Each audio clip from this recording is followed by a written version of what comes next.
nagtatanim ako ng binili kong mga seeds.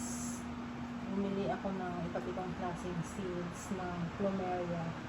So, I have orange salmon plumeria. I have pink yellow plumeria.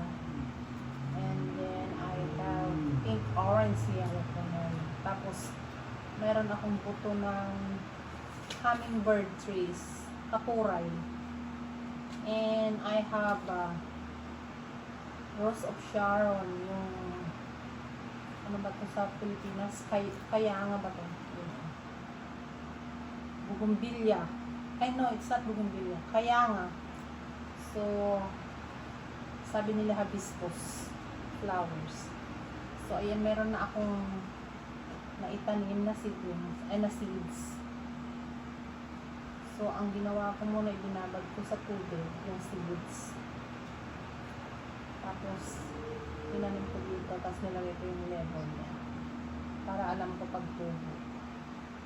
Ayan. So, itutuloy ko itong Sharon, orange Sharon.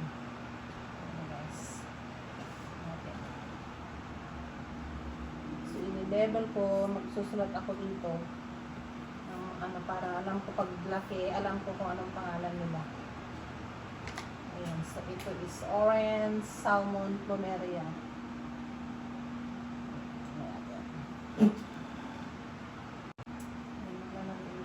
So, itong plumeria may ano siya, may wing at saka yung ito yung dapat ibaon sa lupa.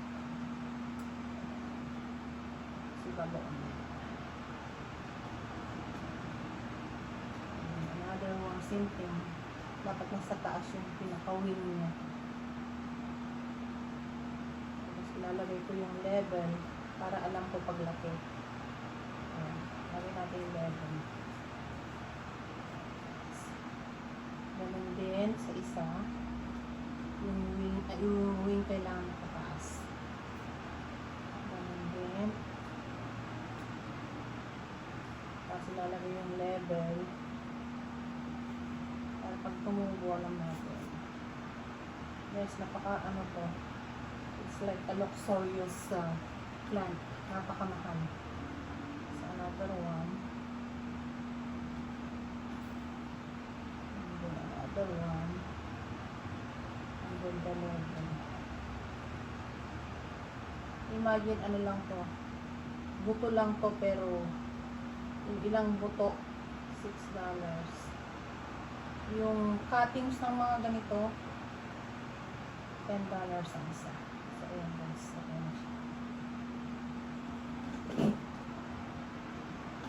Ayan. So, I got three small pot of pink yellow plumeria and 3 pots of pink orange yellow plumeria. So, ayan guys. So, ito rin yung salmon. Orange salmon plumeria. So, itong mga to, I'm gonna put some hibiscus, Rose of Sharon, guys. Okay, guys. Thank you for watching. I'm gonna update you pag tumubo. Okay. Bye!